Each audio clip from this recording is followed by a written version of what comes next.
Hey, my name is Mike, and this is a too-long didn't-read version of Tyrant Velhari on Mythic. Whoever gets this purple circle called Edict of Condemnation will take damage every 3 seconds for 9 seconds. This circle decreases in size every time they take damage, and there will be 3 different circle sizes before it goes away. Whoever has this debuff will have their movement speed decreased by 70%. The damage is also split between everyone that's hit. Random people will get Touch of Harm, which is a healing absorption effect. If that player is going to die before you can heal it, just dispel it and it'll jump to another player. This will also deal 15% damage to the affected player every 2 seconds.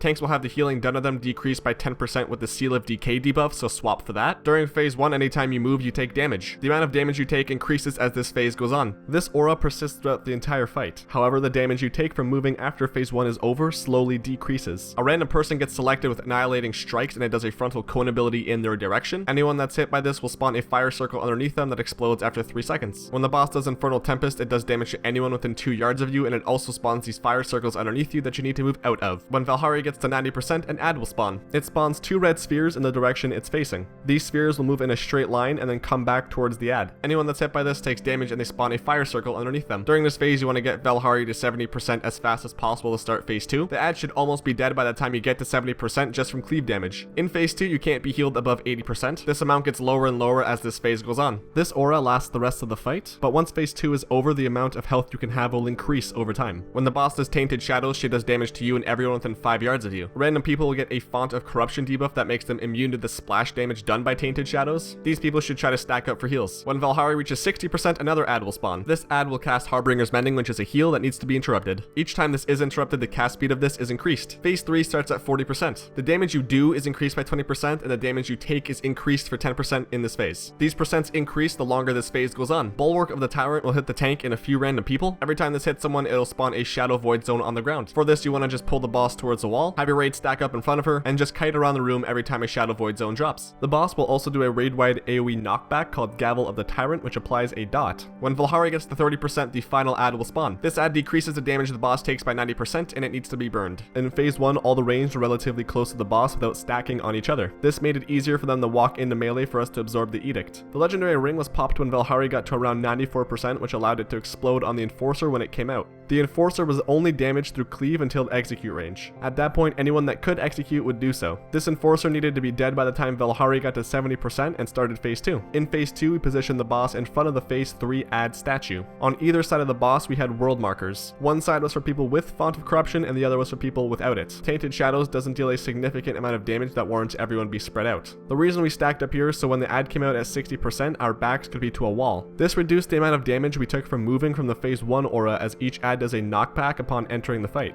When the Harbinger entered the fight, we popped all of our offensive cooldowns and burned Velhari. Once again, the Harbinger only took damage from cleave. Our goal was to get out of this phase as quickly as possible so we could have as high of a health pool as possible in the last phase. When phase 3 started at 40%, we would all switch to the Harbinger and kill it if it was still alive. Stacking up as a group is so vital in this phase, as any wrongly positioned Shadow Zone can really mess you up. We never moved too far away from where the Shadow Zones were, just enough so that we weren't in it. We also moved so that we were positioned with our backs to a wall. This was vital in reducing the amount of damage we took from Gavel of the Tyrant, and when the ad came out and knocked us back. The 4th Edict and on will always be suicides. For classes that have low mobility, Warlock portals are incredibly helpful for helping them get out of the raid so they don't kill you. When the last ad came out, any offensive cooldowns we had left were used to try and burn it as quickly as possible. Tanks called out for defensive cooldowns as needed. That was a too-long didn't read version of Tyrant Velhari on Mythic. If you have any questions, feel free to let me know down below in the comments. Thanks for watching and have a great day!